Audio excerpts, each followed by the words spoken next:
Well, good morning to you all. How are you today? This is another great, lovely day, isn't it?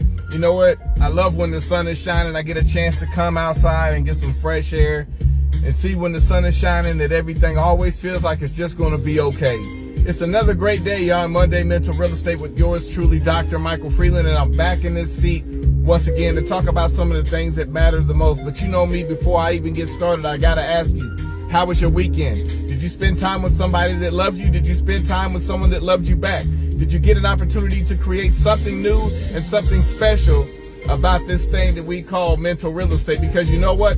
We don't stop there. It keeps going and it keeps moving. The motivation behind mental real estate is always purposeful, and it helps you to build and understand more about the perspective of your thought and what does it mean for you. So let's get to it today, y'all, because Monday Mental Real Estate designed to help you understand the positive and negative contributors to your mindset. And what does that mean for you? Absolutely everything. It's no different than this day, than it was from yesterday, than it was from days before, weeks ago, and months before. We are still working to understand more about the mental real estate. So let me get to it today because I don't have a lot of time to waste, but I got some information to share. And today is no different as we get ready to move into another area of our life in the mental real estate world, because we have too many things that we got to get done. So today's life application is helping you understand more about my perspective and my life application. So here we go, guys. I can remember those times when I was a young man and I was gone. Now, I was asking people before,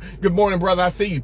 I was asking people before, do you remember those days of growing up? Now, do you remember those days of actually growing up? Now, let me tell you about mine. When I called myself being grown and I got my first place, man, was I excited. Now, do you remember your first place? I asked you about that some time ago, but let me ask you again about this first place. Now, what happens in that first place that you get is that everything you get in there means everything. It doesn't matter if it's a hand-me-down, if it's a thrift store item. It doesn't matter. The only thing that seems to matter is that you're putting things into your first place. Now, when you get that first place, I love it. Now, when I got mine, let me tell you, I got that good furniture, y'all. I'm talking about that good furniture. You know that furniture, that brown wood furniture with the with them flower pillows that go on there, and you gotta tie it down to the frame, that wood frame that if you fall and bump your head, you're gonna knock yourself out. Yeah, that kind of furniture. My first furniture set, y'all, don't judge me, okay? So I can remember those times when I had that first furniture set. And I can also remember when I had that furniture, man, you couldn't tell me nothing. I had my place spotless. Now, my place was not the most respectful place because it didn't look like much. But you know what? It's funny because when you get your first place, it really doesn't seem to matter what it looks like. What matters more than anything is that it is yours. Somebody else may come in and say, oh, this is nice. But for you, this is my palace. This is my clean castle. Do not mess it up. So check this out. There was a time when my uncle came by and he looked in there and I said, hey, what's up, uncle? He came in and he said, oh, this, you can always tell when they lying to you because they'll say, oh, man, this is nice. And I'm like, thanks, man. I appreciate it, man. You know, I worked so hard to get me at my first place, man. I love it. And it was a small place. Now, let me help you guys understand when I say my first place. Now, you got to be old enough to understand when I tell you where I lived. It was a Garlow. Now, if you don't understand what a Garlow is, let me enlighten you. A Garlow is a garage that they converted into an apartment. So that was my actual first place. And don't judge me. Don't judge me. And I actually lived there for about 4 years. But I had a great time. I loved it. It was my spot, no matter what. So my uncle says, let me go out and I'm going to get you something. I said, okay. So he goes out and he buys me this television, right? Now, back then it was still the box TV, but let me tell you, it wasn't one of them tuner TVs. It was one of them push button TVs. Man, you couldn't tell me nothing. And it had the wood grain finish along the side of it too. I was like, ooh, I'm killing the game. Back then, listen, y'all, you couldn't tell me. It wasn't a tight TV. I think it was a Panasonic or a Sony. So I put that TV up in my living room, man. Let me tell you something. I got my little rabbit ears. I got it right, y'all. So I started watching my TV and I was loving it, right? So I lived by myself. My mom always taught me if you're going to do it the way that you would want to do it, because if something goes wrong, you're responsible. So if you're going to go in all the way and make sure that you take care of your responsibility. So I did that. Now, in the midst of doing that, I was going back and forth to work because I worked like 3 jobs at the time. So I kept 3 jobs for about 12 years because I worked so hard. So here it was. I came home one day, and that TV that I love seeing, I would walk in the door and I'd sit down and put my feet up and I'd watch my little TV, until the MASH come on. Now, y'all don't understand MASH. When MASH came on around Kansas area, it was the last show of the whole night. So the only thing left from there was the Snow Channel because we didn't have cable like that. So I was watching this television, right? And I looked at it and I was loving it. I was like, man, I'm so happy my uncle did this for me. It meant the world to me. So I got up and I went to work the next day and I came back home. And when I came and parked up in my little driveway, I looked up and I seen my bedroom window was up. My bedroom window was up. Did I leave the bedroom window up? No, I didn't. So I said, let me go in the house. So I just walked in the house, and I looked around and I noticed that there was one thing missing. My TV. My TV was gone. Somebody done stole my television? Now I'm like, man, hold up, man. Now I know somebody didn't just break in my house and take my TV. So they took my TV. Now I'm riding down the street and all of a sudden I get a phone call. I'm fast forwarding a little bit. I'm busted up. I'm riding down the street and I get a phone call from a friend of mine that says, hey man, you know such and such, right? I said, yeah, that's my boy. They said, you know that's your friend, right? I was like, yeah. He says, well, man, let me tell you something. He's riding around town trying to sell your television. I said, what? Oh, man, y'all already know it's about to be some smoke. I grabbed my jacket, put my shoes on, grabbed my keys, turned it. I'm down the street. I'm like, man, I'm rolling. So check it out. I pull up on him, and I ran up on him, and I said, listen, man, I was in my car. He was in his. I said, man, so you out here selling my stuff? He's like, what? He denied it. Obviously, he denied it. So I said, no, get out the car. I'm being transparent with y'all today. It's Monday Mental Real Estate, but I'm being transparent because we're going somewhere. So I said, get out the car. He said, no. I said, get out the car. We got to take care of this business because you can't just get off like that. He said, no. So guess what he did? He drove off. So all these years later, I never forgot that. Now, let me ask you today, what would it mean to have an apology? And a man, I really messed up. I'm sorry. What would it mean if something like that happened in your life? And it's hard. Trust me, it's hard to get an apology. Because see, an apology is something that really changes a whole lot of things. It has some essence to it when you know that you have done something that deserves at least an apology, if not the replacement. But let me tell you how that made me feel. I was so angry because what you don't understand is the person that I'm talking to you about at the time that my television came up missing, that they came and asked me, hey, do you know so-and-so? And I said, yes. They said, he's down the street trying to sell your television. The one thing that I thought about, and it hurt me more than ever, is that was my best friend. That was the guy I had grew up with. That was the guy that when I used to dance, he was a dance partner. We used to spend the nights at each other's house. He was somebody that I trusted. Yeah, it changes now, doesn't it? That apology means a little different, don't it? Somebody that would actually take from you that knows you. Somebody that actually take from you that knows you. But today's Monday Mental Real Estate is helping people understand about that apology. Because what makes it so difficult? Have you been in a position that makes it so difficult for people to just come to you and just apologize? Now, apology is based off a few things, but you know what? I was wondering in some ways, I want to get to a couple things, but I'm wondering in some ways, why do people apologize? Now, let me help you. Let me give you a few things because for a variety of reasons, primarily to acknowledge wrongdoing, express remorse, and repair damaged relationships. Apologies can be a way to show empathy, take responsibility for actions, and help restore trust. Let me say that last part again. And help restore trust. They can also be a way to prevent conflicts from escalating and to maintain social harmony. Now, what is social harmony? And when we're talking about some of these details of why do people apologize, because it is important, but I'm really interested to know why they do, because we really know that we deserve it. We've done things, people have done things, But you know what? Acknowledging wrongdoing and taking responsibility, apologizing is a way of admitting that one has made a mistake or caused harm to another person. Expressing remorse and empathy. Apologizing can be a way to express genuine regret for the truth, for the hurt or pain caused to someone else. They can demonstrate empathy and understanding of the other person's feelings and perspective. Now, repairing relationships and restoring trust. A sincere apology can be a crucial step in repairing damaged relationships, preventing conflict and maintaining social harmony. Listen, cultural and social context. Apologies are not universally understood or expected in the same way across all cultures. Now, addressing underlying issues. In some cases, over-apologizing can be a sign of insecurity. Let me say that again. In some cases, apologizing can be a sign of insecurity.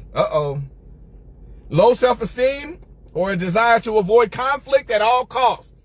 Now, isn't that something how we're talking about an apology, what this means to be able to apologize and why people do it? Because you know what, but I used to be that person, and you know what, every time I felt any type of way, I would be like, hey, listen, I'm sorry. Hey, look, you know, I thought about it, and I'm sorry. I owe you an apology because I thought about this thing, and I feel like I owe you an apology. But let me enlighten you on something, because a lot of times the question is, are you apologizing for you, or are you apologizing for them? Because an apology, that used to tell me, don't tell me something that you don't mean if you don't mean it. In other words, don't give me your half apology, but yet and still turn around. What they used to say, don't turn around and go do something the same way, the same thing that you did before, but you want to come to me and apologize? What is an apology really for? Is it for you, or is it for them? Now, I always said, listen, an apology is like an airline ticket. You can book it, but it's subject to change. You can book it, but it's subject to change, because an apology can mean so much, but what does it mean so much to and for who? But now here's the question. I just discussed with you about the apology and why people do it. But here's the ultimate question for Monday Mental Real Estate, because you know I got to give you a great perspective to understand, is that why is it so hard? Woo! Why is it so hard? For what, Dr. Freeland? Why is it so hard to apologize? What makes it so hard? Now listen, I know we've all lived long enough that we've come across people that have maybe we felt have wronged us, have said something out the way, have disrespected us in ways that maybe they do or don't understand, have maybe taken things from us that they never reconciled for, you know, and have maybe said some things that are offensive to the family or even personally. And you know what? And guess what? Some of them still walk around as if they have never had any type of remorse about what was said. And did you ever receive an apology? Oh, we can all figure this one out. Yeah, we all got somebody that, hey, you know what? We've dealt with this person. We've had people we cared for. We loved on them. We've given them all that we can give them. We helped them in every way possible. And they did something to hurt us. But you know what? It wasn't the hurt that really made it worse. What was worse is that they did not apologize. So let me ask you again, because I'm going to get into this. I'm still here. Is that we're talking about, now, I told you the definition of what it means to apologize. Why we apologize? But what makes it so hard for people to apologize? I don't know. I'm going somewhere today, because you know what? Apologizing can be difficult due to several psychological factors. Stay with me now. Mental real estate, including perceived threats to self-esteem. What? They just said perceived threats to self-esteem, vulnerability, and the fear of judgment. Now, you mean to tell me of all these years that somebody has walked around knowing that they've done something to wrong you, or have done something to have shamed themselves in front of you or your family, that they have actually walked around and had never offered you an apology for the reasons by perceived threats to self-esteem? Because I'm afraid of the way it's going to make me feel, so I'm not going to apologize to you by any means. But you know what? We're still cool, though. Vulnerability and the fear of judgment. Now, let me help you with something, because it can feel like admitting fault. Did you hear what I said? It can feel like admitting fault, which can be uncomfortable, especially for those who pride themselves on their integrity or competence. I'm going down somebody's avenue today, Arlene Collins Wilson. I'm going down somebody's street today where we're talking about Miss Cookie. I'm going down somebody's street today. I ain't calling nobody out, but I'm letting people know, because I see who's with me on this. When we're talking about apologies can be difficult for several psychological factors, including perceived threats to self-esteem. Now, why would you care so much about yourself when it comes to giving somebody what they deserve, as in an apology? Before I go anywhere else with this, I want to say something, because apologies are so serious, especially in a day like this. Now, why is that, Dr. Freeland? Because an apology can build somebody up. An apology can help rectify. An apology can help build up. An apology can develop more. An apology can reconcile. But you know what happens is that when we have a lack of empathy, when we start talking about offering an apology that you know somebody deserves, let me tell you what it is, the real deal. People have walked out of church and never went back over an apology. People have left their jobs that they've been working for 20 years over an apology. People have lost relationships in their families over an apology. People have lost contact with their own children because of an apology. Woo! People have moved around different neighborhoods because of an apology. Because somebody that wronged them didn't understand possibly what happened, but because of that, they never offered an apology. And what happens? It has a way of shifting the culture of your life because of an apology. Woo! But that apology, so listen, it's not just the fact, well, what do you mean, Dr. Freeland? We just talking about an apology. And a lot of times, what do? We say, oh, don't worry about it. It's okay. It's okay. But let me ask you, do you still remember it? When somebody has done something to you that you have dismissed because time has happened, maturity has happened, we have moved on with life. That was then, this is now, that mentality. But you have moved on from all that, right? Right? But you never received that apology. So let me ask you, do you still remember it? If you still remember it, there's a reason why you still remember it. Because you deserved an apology. Oh my gosh. Let me get to this stuff, because I'm telling you guys, I'm trying to help somebody because I'm trying to save somebody. I can't help you to save you because I got to save you to try to help you. Come on now, let's get to it, y'all. And now here's some more things about self-esteem and ego. Why it's hard to apologize. Apologizing can feel like a blow to one's ego, especially when it involves admitting a mistake or flaw. It can be perceived as giving up power and control to the other person, particularly if a mistake negatively impacted them. Now, did you hear what I just said? It can perceive as giving up power and control to the other person. Now, listen. A lot of times when people don't apologize to you, it may be because the person who has to apologize to the person they've offended may not really like that person. Or they may feel inferior to that person, so they don't want to give it. Pride will kill you every time. Let's keep it going. Now, vulnerability and shame. Admitting wrongdoing can trigger feelings of vulnerability, shame, or embarrassment. It can be difficult to face the consequences of one's actions and acknowledge the impact they had on others. Woo! Let me keep it rolling. Fear of judgment. What? Fear of judgment. Some individuals worry about how their apology will be perceived by others. They may fear being judged as weak. Oh my God. They may fear being judged as weak, incompetent, or lacking emotional control.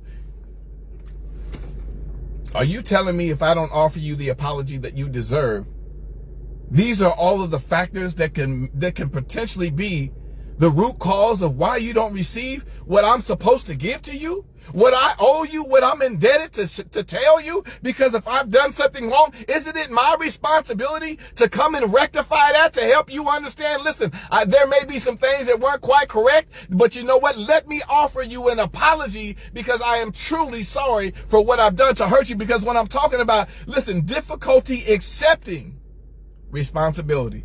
Difficulty accepting, oh my God, some people struggle with accepting responsibility for their actions and may rationalize their behavior or try to minimize their role in the situation. Y'all better hear somebody today.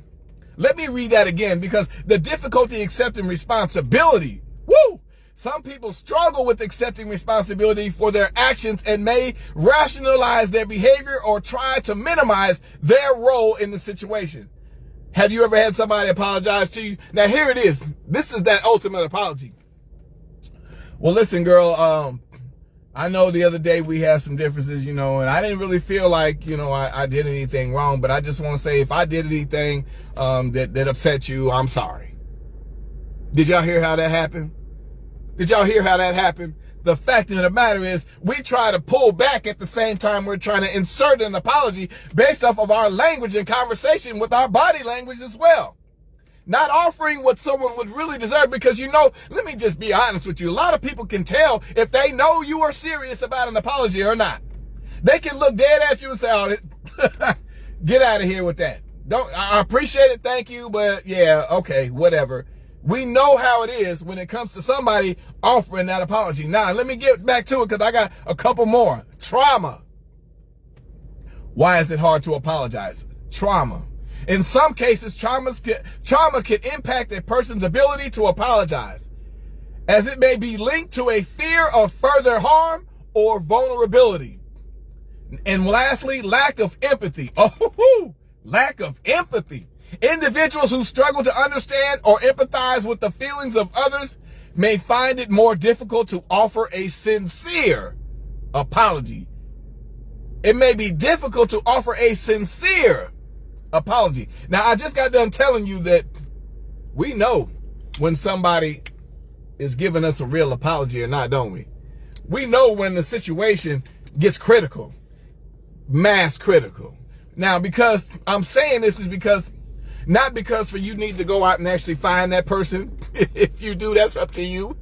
Not for you to go track them down and say, because listen, as I told you when I gave you my life application, I worked so hard. I worked 3 jobs for over 12 years. And I can remember my uncle buying me that television. And I love that television so much. It was my prized possession in my first place ever. And then when I came home from work and I looked up on the table where I had my television, it was missing, only to find out that I thought that somebody had stolen my TV. But no, it was actually my best friend that I grew up with, that I spent time with, that I spent the nights at his house. He stayed with me, with my mom, and we had a great time. And then, and then when I see them, I was so hurt. I wanted to put my hands on him, and I challenged him, because I needed to get some of this tension off, because I couldn't believe it happened to me. Has anybody ever said that? I can't believe it happened to me.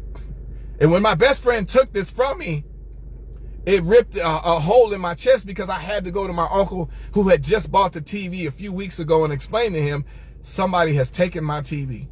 Now, he didn't care about the TV as much as I did, because he was like, well, it's okay, we can try to get you another one. But you don't understand, when family members give you something, it means so much. Let me say this again. If you don't experience it, keep living. When a family member gives you something that means so much, you hold it as a prized possession. You hold it as a family heirloom. It's like receiving a ring or a watch from a family member that is no longer here, because those are your connections to all of the memories that came through them with you. So, when I said that, I wanted to hurt the young man. But what would it mean in this day, with experiences that have hurt you for so long and for so deep, to receive an apology? Now, the real truth about this and behind this is because I'm digging a little deeper.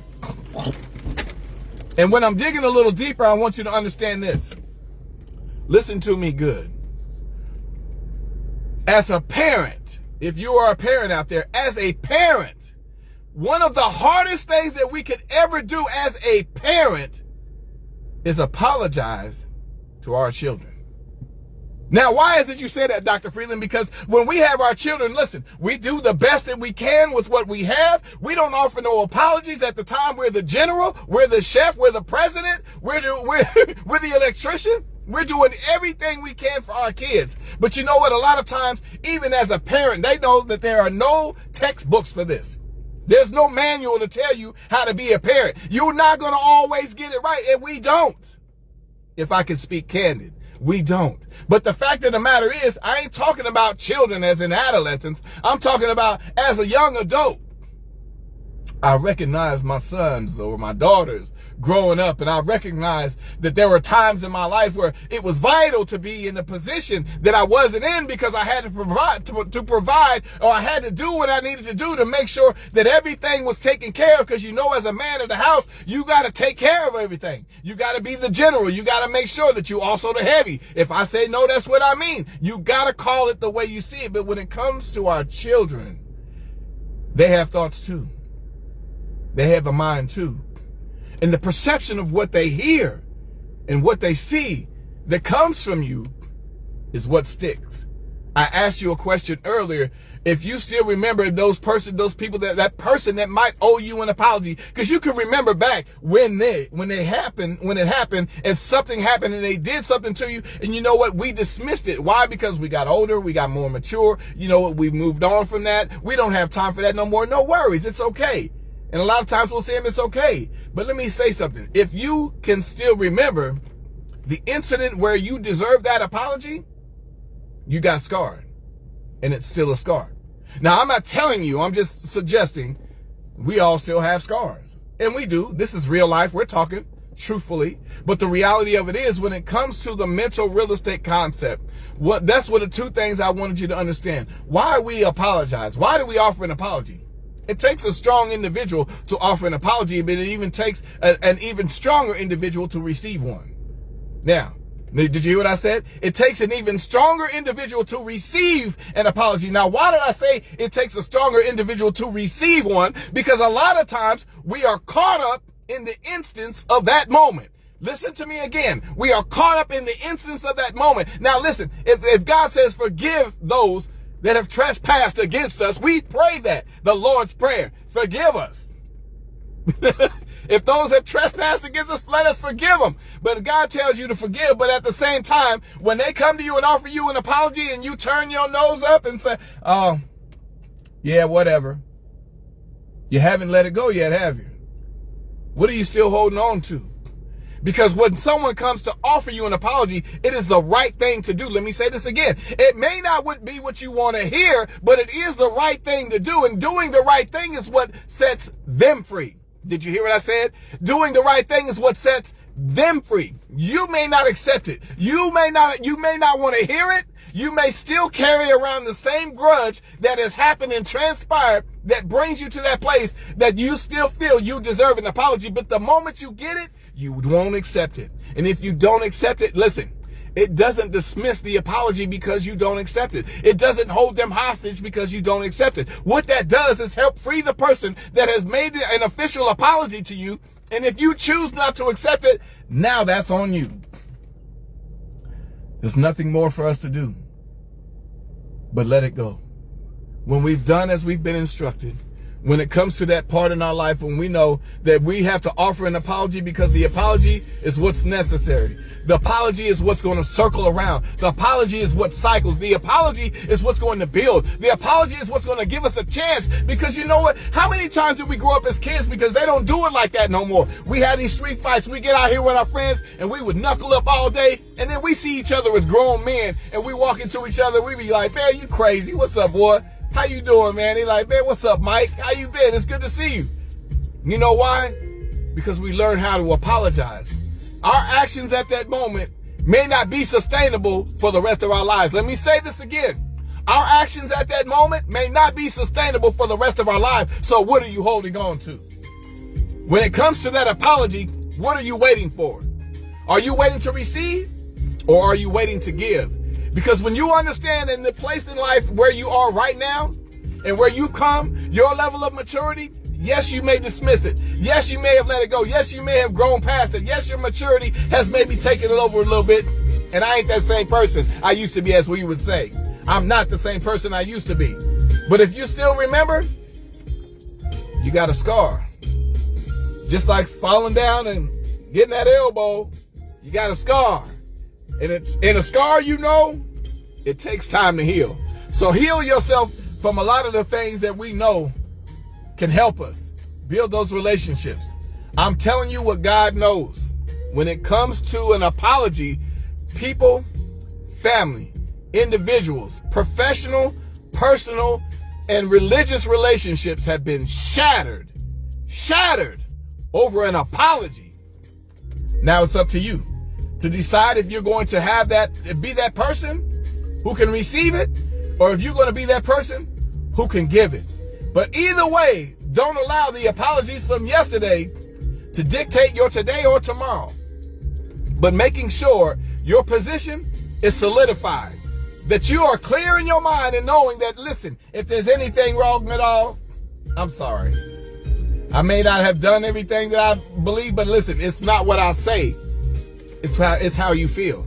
Let me say that again. It's not what I say, it's how you feel, because a lot of times you don't really feel like, I didn't say anything wrong. What's wrong? Why are they acting like that? But it's not what you said. It's how you made them feel. So rectify through that apology. Don't allow an apology to separate you from your children, your family, the people that you love, your work relationships, your job, your Christianity, your church, the folks in that. Don't allow an apology to separate you from the things that God has for you. Because a lot of times you think, like I said, we doing damage to somebody else by not accepting their apology. We doing damage? Really? The only person being held back is you. So get out of your own way and know how to get this thing done right. Because the perspective of thought is your positive and negative contributors to your mindset. This is about your apology today, guys. What it means for you to apologize and why is it so hard. God bless you all. Thank you for taking your time. I'm Dr. Michael Freeland on Monday Mental Real Estate, giving you another rendition to help you understand more about this thing in life. Get yourself in a place so you can occupy that space. God bless you all. Have yourself a great day and a safe week. And let me shout some people out, and I'm going to get on out of here. As always, my sister, Arlene Collins Wilson, one of the best in the business. I see you. God bless you. God bless my brother, Eric. Tell him I said what's up. Wrap him up and give him that love for his boy, Dr. Michael Freeland. Yolanda Shahid, as always, thank you so much for being a big supporter of Mental Real Estate. I couldn't do it without you. You show up, give me the energy. You help me to move forward. You help me to understand things. Ronnie Tisdale, I see you, Ma. I see you. I see what you're doing. Thank you so much for continuing to support Mental Real Estate. And you know what? And giving yourself an opportunity to grow through this. Shalina Brown, thank you so much. I see you, Shalina Brown. Thank you so much for being in here. I appreciate you and taking out your time, your personal time, to do what it takes to just get a little bit more of understanding about Dr. Michael Freeland and Mental Real Estate, because we're doing great things, guys, and we're going to keep this thing going. I see my brother in here. I see you, my brother all the way in PA. Antoine, what's going on, big bro? I see you in here. Karina Brown, what's going on, girl?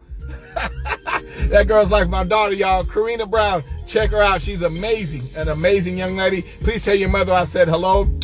I love you all. Take care of yourselves. And one more thing, last but not least, my life's blood, my mother, Brenda Redmond, mama, I love you. Thank you so much for your support, your love, your generosity, and always praying for me and making sure that doing the right thing is always first in my mind. And oh my goodness, I know that ain't my cousin, Antoinette McNeil. What's going on, family forever? What you saying, girl? How you doing?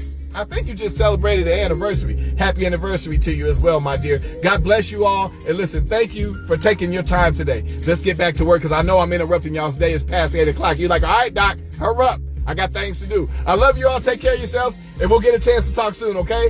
Take care. Dr. Michael Freeland, and another one hits the dust. Let's get it, y'all. Take care. Gotta go. Bye-bye.